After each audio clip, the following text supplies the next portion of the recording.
माननीय न्यायालय या संदर्भामध्ये ठरवेल। माझ्या या 35-40 वर्षाच्या राजकीय आयुष्यामध्ये मी माणूस हा घटक महत्त्वाचा मानलेला आहे। मला वाटतं की आजपर्यंत मी कधी कोणाला जात विचारलेली नाही। एक लोकसेवक या नात्यानं जी घटना झाली, 36 लोक 2 दिवसामध्ये मृत्युमुखी पडले, त्यासाठी मी तिथं डीन यांना भेटायला गेलो। भेटायला गेल्यानंतर त्यांचं स्वतःचं शौचालय आपण व्हिडिओ क्लिप बघू शकता, हे जर अस्वच्छ असेल, तिथं घाण पडलेली असेल, त्याला कुलूप लावलेलं असेल, तर त्याच्यामध्ये त्यांना मी म्हणालो की मी पण साफ करतो आणि मी स्वतः साफ करू लागलो। त्याच्यासुद्धा व्हिडिओ क्लिप्स आहेत। याचं जर राजकीय भांडवल करून जर मी कोणाला कर्तव्याची जाणीव करून देत असेल तर लोकप्रतिनिधींनी बोलायचं नाही का की अधिकारी समोरचा कोण आहे, कुठल्या समाजाचा आहे, अगोदर विचारणा करून त्याच्याशी बोलायचं का?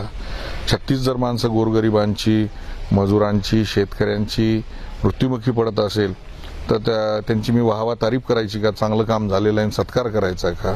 जर जाब विचारणं जर गुन्हा असेल तर 100% गुन्हा दाखल केला आहे माझ्यावरती। न्यायालय जे काही याच्यावर कारवाई करेल ती मला मान्य आहे, परंतु या संदर्भामध्ये मी काय कुठल्या प्रकारची जामीन घेणार नाही आणि मी जी काय सजा मिळेल ती भोगायला मी तयार आहे। परंतु कारण करून जर एखाद्या लोकप्रतिनिधीवर अशा पद्धतीचे जर गुन्हे दाखल होत असतील तर मला वाटतं त्या नोकरशाही अतिशय बेलगामपणे काम करतील आणि याच्या पुढे कोणीही लोकप्रतिनिधी कुठल्याही कसूर करणाऱ्या अधिकाऱ्याला काहीच बोलू शकणार नाही। हे माझं मत आहे या संदर्भात।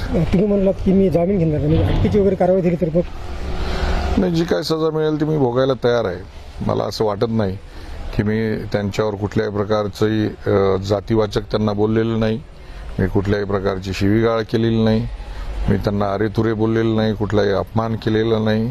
कालच माननीय देशाचे पंतप्रधानांनी स्वतः झाडू हातामध्ये घेतला, स्वच्छतेसाठी 1 तास पूर्ण देशभराने केला आणि अशा वेळेस मी जर सफाई त्यांच्या शौचालयाची करत असेल आणि गुन्हा दाखल होत असेल तर होऊ द्या, समाज ठरवेल काय करायचं।